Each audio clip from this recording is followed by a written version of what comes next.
आदाब नाजरीन, नमस्कार। जय महाराष्ट्र में आपका स्वागत है। मैं हूं सैयद अहमद जीलानी। पहले हेडलाइंस। मुंबई हिंदुस्तान और दुनिया के लिए इंसदाद दहशतगर्दी की अलामत, वज़ीर ख़ारजा एस जयशंकर का बयान।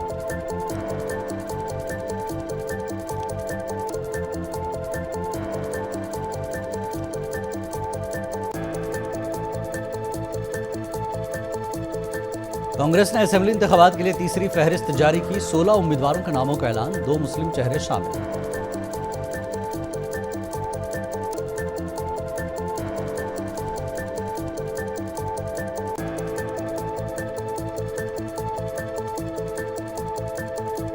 एमआईएम के रियासती सदर व साबिक रुकन पार्लियामेंट इम्तियाज जलील को औरंगाबाद ईस्ट से पार्टी का उम्मीदवार बनाया गया।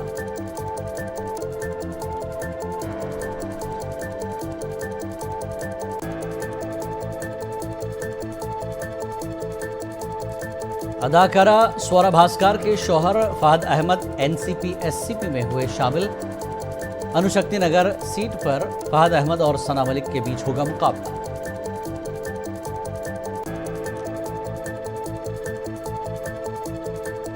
दिवाली के पेश नजर रेलवे स्टेशनों पर मुसाफिरों की भीड़। मुंबई के बांद्रा टर्मिनस पर भगदड़ मचने से 10 मुसाफिर हुए जख्मी।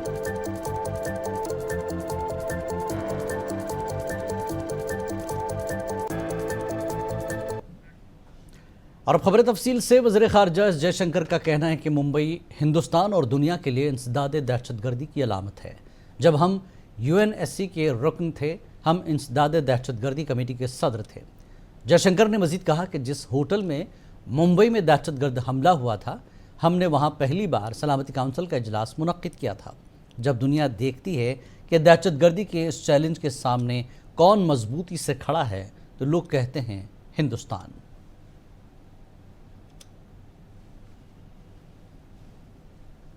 मैं मुंबई में एक किस्म से देश के लिए और मैं कहूँगा दुनिया के लिए ये एक काउंटर टेररिज्म का सिंबल है। ये शहर, जब हम यूएन सिक्योरिटी काउंसिल के मेंबर थे तो हम जो हैं काउंटर टेररिज्म कमेटी के अध्यक्ष थे, और वो काउंटर टेररिज्म सिक्योरिटी काउंसिल की मीटिंग हमने पहली बार भारत में की, वो मुंबई शहर में की, और हमने उसी होटल में किया जहां आतंकवाद का घटना हुआ था। तो हमारा एक, मैं कहूँगा कि दुनिया जब देखती है कि टेररिज्म के इस चुनौती के सामने who is standing strong, who is standing firm, who is standing clear, people से India. We are today, I would say, leaders in fighting terrorism. So we have to be very clear in this country. जब हम कहते हैं we say zero tolerance of terrorism, that if somebody does something, there will be a response. We should not have a repeat of what happened in Mumbai, that there was an attack on the city and there was no response. That is not good for us. It is not good for the world. So we are very clear on this, and we also have to expose. It cannot be कि आप daytime you are doing business, night time you are terrorist, and I have to pretend everything is okay. Congress ने Maharashtra assembly इंतखाबात के लिए उम्मीदवारों की तीसरी फहरिस्त जारी की है। पार्टी ने इस फहरिस्त में 16 उम्मीदवारों के नामों का ऐलान किया। इससे पहले कांग्रेस ने 2 और फहरिस्तें जारी की थी। पहली फहरिस्त में 48, जबकि दूसरी फहरिस्त में 23 उम्मीदवारों के नामों का ऐलान किया गया। महाराष्ट्र इंतखाबात के हवाले से कांग्रेस की इस फहरिस्त में राणा दिलीप कुमार को कोखामगांव से टिकट दिया गया है। हेमंत नंदा चेंबूर को मेलाघाट से उम्मीदवार बनाया गया। कांग्रेस की तीसरी फहरिस्त में 2 मुस्लिम उम्मीदवार शामिल हैं। आसिफ जकरिया को आंध्र वेस्ट से टिकट मिला है। मालेगांव सेंट्रल से एजाज बेग उम्मीदवार हैं। So Congress list, the final list will come today, and definitely we will be giving a good fight in Maharashtra and win the state and form the government. Political situation of Maharashtra is totally in favor of Congress party and MVA. The present day corrupt government has been has been there for a long time, and the people are totally disillusioned with the present day government there. Corruption is so high. So people voted against the government in the last parliament election. The same story will be repeated. Sir, Samajwadi, that first we will try to be in alliance, but if they won't keep us in alliance, we will contest on those seats. कुल हिंद मजलिस इत्तेहादुल मुस्लिमीन के रियासती सदर व साबिक़ रुकन parliament Syed इम्तियाज़ जलील को Aurangabad east से party का उम्मीदवार बनाया गया। एमआईएम के कौमी सदर वहीद व हैदराबाद के रुकन पार्लियामेंट असदुद्दीन अवैसी ने अपने एक्स अकाउंट पर इनकी उम्मीदवारी का ऐलान किया। औरंगाबाद ईस्ट से टिकट मिलने पर इम्तियाज़ जलील के हामियों ने जश्न मनाया। इस मौके पर इम्तियाज़ जलील ने उन्हें उम्मीदवार बनाने पर पार्टी क़यादत का शुक्रिया अदा किया।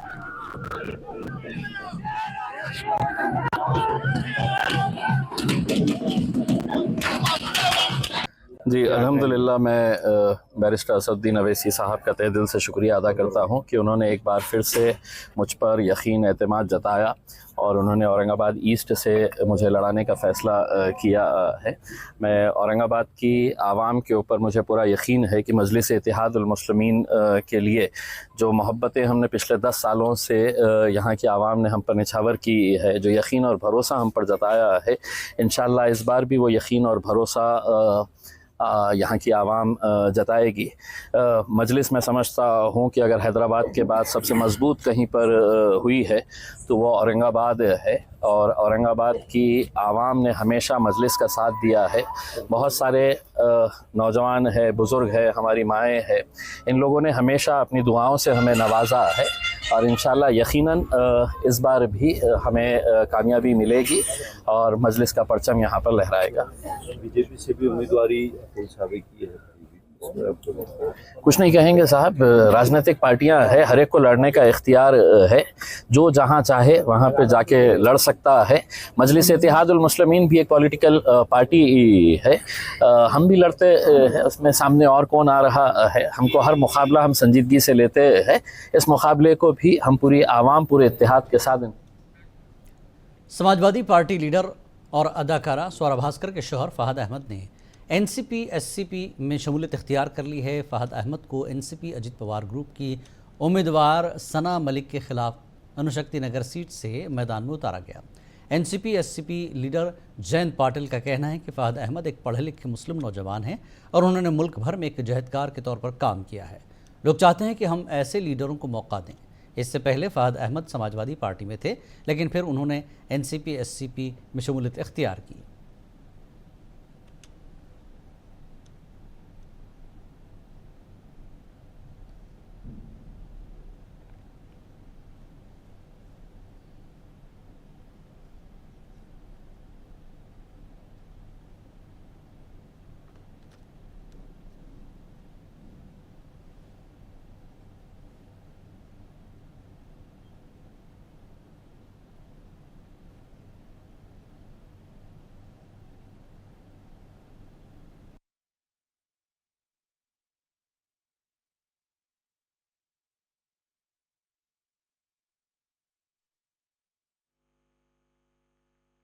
Fahad Ahmad, well-educated young Muslim youth, जिन्होंने बहुत अच्छी तरह से Tata institute of social science में पढ़ाई की है और वो एक्टिविस्ट है। पूरे देश में एक्टिविस्ट के नाते उनका नाम बहुत आगे आया है और लोग चाहते हैं कि ऐसे नौजवान और युवा नेताओं को हम अपॉर्चुनिटी दें। वो हमारे पार्टी में पहले नहीं थे, वो समाजवादी पार्टी में थे, लेकिन समाजवादी पार्टी और हमने बातचीत करके उनको हमारे पार्टी में प्रवेश करके हमने उनको वहाँ पे अनुशक्ति नगर में चुनाव लड़ने के लिए उम्मीदवार किया। I mean, as I told you earlier as well, कि समाजवादी पार्टी और शरद पवार साहब की एनसीपी में दोनों पार्टियों की जो जड़ें हैं वो समाजवाद से जुड़ी हुई हैं। मेरा जो मुझे आज एनसीपी शरद पवार साहब ने, सुप्रिया ताई सोले जी ने, जयंत पाटिल साहब ने, जितेंद्र अवाड साहब ने, रोहित पवार साहब ने जो मेरे पर भरोसा किया है, ये इस बात को दर्शाता है कि इस महाराष्ट्र के चुनाव में ना तो पार्टी महत्व रखती है ना ही व्यक्ति महत्व रखता है, ना ही सिंबल महत्व रखता है। महत्व सिर्फ एक ही बात का है कि जिन्होंने महाराष्ट्र को लूटा है, जिन्होंने महाराष्ट्र के अंदर महाराष्ट्र की अस्मिता के साथ खिलवाड़ किया है, उसके खिलाफ हम तमाम दल जो है एकजुट हैं। इंडिया अलायंस जब इकट्ठा हुआ था, 400 पार वालों को हमने 240 पे घुटने टेकने में मजबूर कर दिया था। और आने वाले दिनों में महाविकास आघाड़ी, जो महायुक्ति का करप्शन है, जिसमें छत्रपति शिवाजी महाराज की अस्मिता के साथ खिलवाड़ किया गया है, इसको लेके हम आने वाले दिनों में, और आपको एक बात और बताऊं, बहुत कम ऐसा होता है कि चुनाव का जनता इंतजार कर रही हो। महाराष्ट्र के चुनाव में जनता इंतजार कर रही है कि इस जैसे जैसे महाराष्ट्र असेंबली के इंतखाबात करीब आ रहे हैं, रियासत में इंतखाबी पारा बुलंद होता जा रहा है। एनसीपी अजित पवार रहनुमा नवाब मलिक ने इलेक्शन लड़ने का ऐलान किया है। उन्होंने कहा कि वो 29 अक्टूबर को मानखुर्द शिवाजी नगर असेंबली हल्के से अपना पर्चा नामजदगी दाखिल करेंगे। नवाब मलिक ने कहा कि आवाम ने उनसे यहाँ से इलेक्शन लड़ने की दरख्वास्त की है। उन्होंने कहा कि लोग तब्दीली चाहते हैं और वो शिवाजी नगर से इलेक्शन लड़ेंगे और ज़रूर जीतेंगे।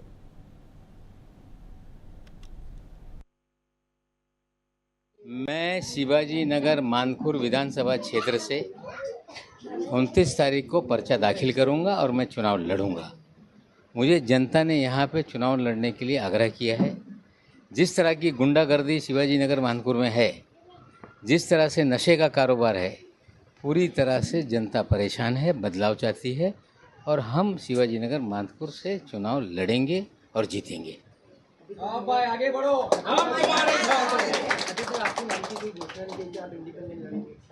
देखिए 29 तारीख के दिन सारे जो चीज़ें हैं वो स्पष्ट हो जाएगी।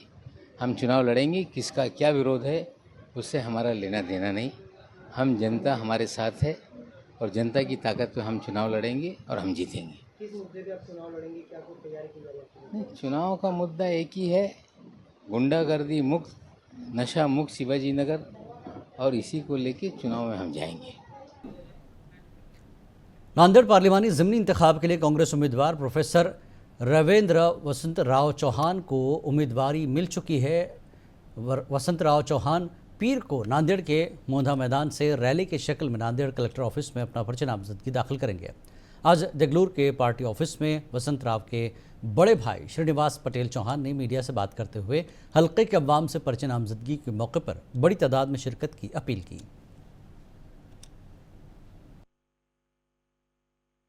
देगलूर येथे येण्याचं प्रोविजन असं होतं, आपण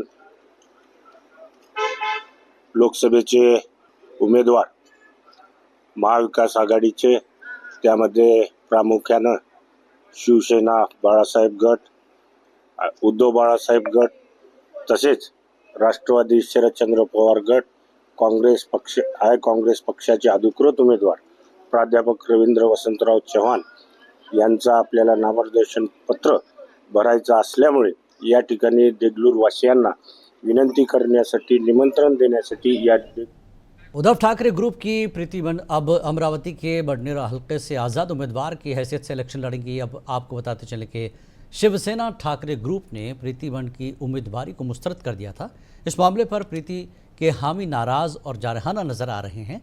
महाविकास आघाड़ी ने ठाकरे धड़े से सुनील खड़ाटे को उम्मीदवार बनाया है। प्रीति बंड ने ऐलान किया कि वो पीर 28 अक्टूबर को नामजदगी दाखिल करेंगी और आज़ाद इलेक्शन लड़ेंगी। जर आपल्या बडनेरात होता तर मग बडनेरामधल्या जिल्हा परिषदच्या शाळेची अशी हालत का बरं? बरेच ठिकाणी पाण्याचा प्रश्न आहे, बरेच ठिकाणी रस्त्यांचा प्रश्न आहे, बरेच ठिकाणी साध्या दवाखान्याचाही प्रश्न आहे। अशी बरीचशी प्रश्न आहेत। हे प्रश्न आपल्याला सोडवायचे, आपल्याला बाकी कुठे बघायचंच नाहीये। आपलं एकच ध्येय आहे की ज्यांनी साहेबांना दुःखी केलं, साहेबांचा अपमान केला। परभनी असेंबली हल्के के शिवसेना यूबीटी के एमएलए डॉक्टर राहुल पाटिल ने मुस्लिम अक्सरियती इलाके में एक कॉर्नर मीटिंग की। शहर की मुस्लिम कम्युनिटी का एक बड़ा तबका एमएलए डॉक्टर राहुल पाटिल का हामी है।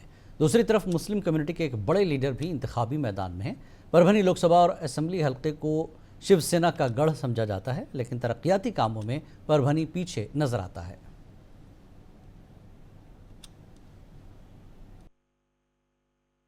खालिस भोली भाली मासूम आवाम को गुमराह करना पिछले साल गुज़िश्ता बरस जो हालिया जो मसाइल चले जिनके ताल्लुक से पूरे हिंदुस्तान के अंदर जहां जहां शाहीन बाग बने थे, वो शाहीन बाग के गद्दारों मुखबिरों से मैं बोलना चाहूँगा कि वो अभी जो है आएंगे हमारे बीच में, नए फितने डालेंगे और गुमराह करने की कोशिश करेंगे, जिनका मकसद सिर्फ और सिर्फ वोट काटना है और डिवाइड करना है।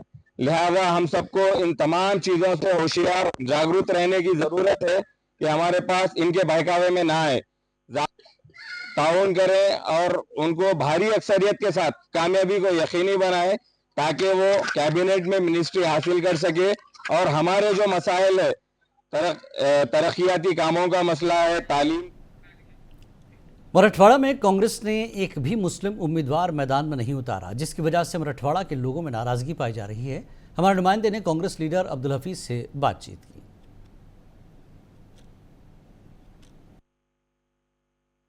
विधानसभा इलेक्शन के लिए जालना की सीट के लिए काफ़ी रस्सी खींच दिखाई दी।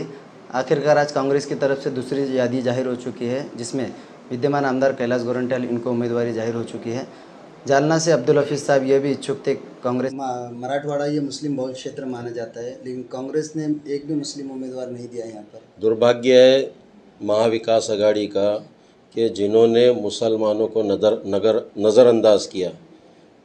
मुझे बताते हुए शर्म भी महसूस होती है कि देखिए कि इतना बड़ा कम्युनिटी होने के बाद में आप उसको नज़रअंदाज करके चलना। आज देखिए ना कि आज सज्जाद नोमानी साहब जैसे मौलाना ने आज बाइडाई गए हैं। उन्होंने स्पष्ट कहा कि अगर महाविकास आघाड़ी हमारी दी हुई लिस्ट को और हमारे विचारों को अगर नहीं मानती है तो हम आने वाले दिनों में बिल्कुल बताएंगे कि महाविकास आघाड़ी। शोलापुर सेंट्रल हलके में मोची बिरादरी ने एक उनके नुमाइंदे को टिकट देने की कांग्रेस से मांग की है। इस हलके में मोची बिरादरी के तकरीबन 30,000 से ज़्यादा वोट हैं। मोची बिरादरी ने गुज़श्ता असेंबली इंतखाबात में अहम किरदार अदा किया है। मोची बिरादरी को उम्मीदवारी नहीं मिलती है तो तमाम ओहदेदारों ने कांग्रेस कमेटी के तमाम ओहदे छोड़ने की धमकी दी है।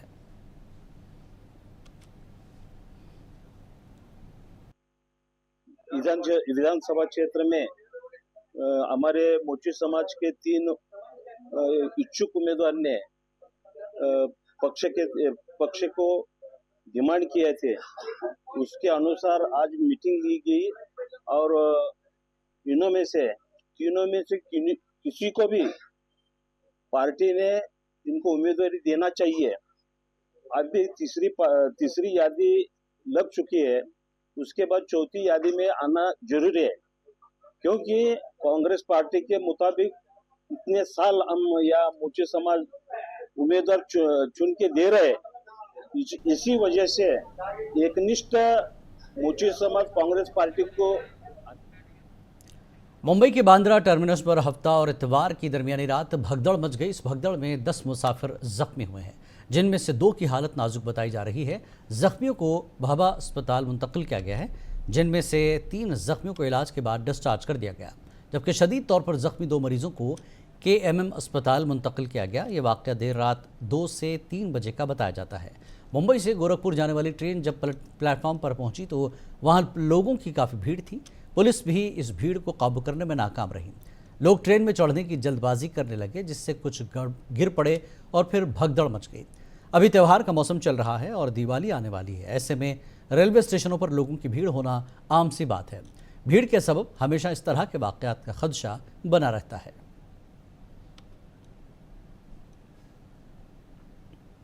अंत्योदय एक्सप्रेस ये वीकली चलने वाली ट्रेन है, हर संडे को वो चलती है। उसको 22 कोचेस होते हैं, all coaches are general coaches. उसके लिए कोई रिजर्वेशन नहीं रहती है, कोई बुकिंग नहीं होता। पूरी ट्रेन ये अनरिजर्व ट्रेन रहती है एंड जो नॉर्मल पब्लिक है, गरीब लोग हैं, उनके लिए ये अफोर्डेबल ट्रेन है। तो इसके लिए हमेशा यहाँ पे इस ट्रेन के लिए भीड़ नॉर्मली रहती है। लेकिन अभी दिवाली फेस्टिवल है तो उसको जाने वाले लोग थे तो नॉर्मली वो ज़्यादा भीड़ हो गई थी। एंड शिवसेना यूबीटी के तर्जुमान आनंद दुबे ने बांद्रा टर्मिनस पर हुई भगदड़ पर अपना रद्दमल जाहिर किया। उन्होंने महकमे रेलवे को इस हादसे का जिम्मेदार ठहराया। ज्या प्रकारे आपले मुंबईमध्ये रेल्वे स्टेशनवर चेंगराचेंगरी झाली आहे, 9 से जास्त नागरिक घायल झाले आहेत. ते मजदूर गोरगरीब माणूस दिवाळीची सुट्टीसाठी छठचे पूजेची सुट्टीसाठी आपल्या गावात चालले होते. पण रेल्वे पोलीस रेल्वे प्रशासनची जे उदासीनता आहे, जे लापरवाही आहे, त्यामुळे सगळ्यांच्या हालत बेहाल झाला आहे आणि कोणी जबाबदारी घेत नाही. रेल्वे मंत्री अश्विनी वैष्णव मुंबई आणि महाराष्ट्राचे भाजपचे प्रभारी झाले आहेत. त्यांच्या मनात एकच आहे की भाजपाला जिंकायचं आहे. अरे भाजपाला जिंकायसाठी तुम्ही करा ना, पण लोकांसाठी सेवेसाठी काय? तुम्ही मंत्री आहे ना, फक्त रील बनवणार का? इतक्या मोठी दुर्घटना झाली आहे, 9 से जास्त लोक घायल झाले आहेत, काहीतरी मोठे खूप गंभीर अवस्थामध्ये आहे, पण कोणी सूद घेत नाही. आणि भाजप आणि महायुतीची जी झूठी बुल्ढाना में हिट एंड रन केस सामने आया है। टिप्पर ने ट्रैक्टर को पीछे से टक्कर मार दी। इस हादसे में 9 अफराद जख्मी हुए। हादसे के बाद रेत का स्मगलर टिप्पर समेत फरार हो गया। गैर कानूनी तौर पर रेत ले जाने वाले एक टिप्पर ने सोयाबीन की बोरियां लेकर जा रहे ट्रैक्टर को पीछे से टक्कर मार दी, जिसकी वजह से 9 मजदूर बोरियों के नीचे दब गए। जख्मियों को इलाज के लिए औरंगाबाद ले जाया गया।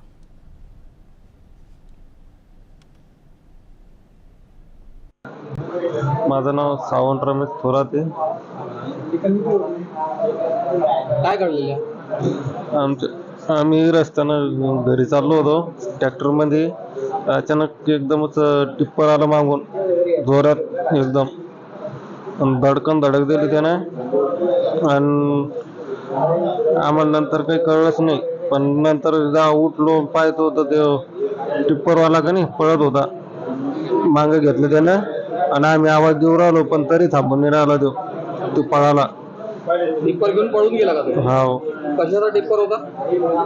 तो काय म्हणून रिकामा होता वाटतं तो.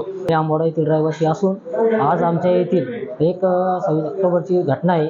संध्याकाळी 7:30 वाजेच्या सुमारामध्ये बुलढाण्यावरून सोयाबीनचा माल घेऊन आमच्या येथील व्यापारी रुपेश तायडे हे माल घेऊन येत असताना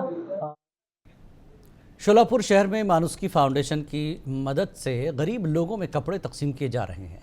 फाउंडेशन की जानिब से शहर के कई इलाकों में कैंप लगाए गए। कई गरीब और मुस्तहक लोग यहाँ से मुस्तफ़ीद होते हैं। बड़ी तादाद में लोग यहाँ अपने पुराने कपड़े भी अतिया करते हैं।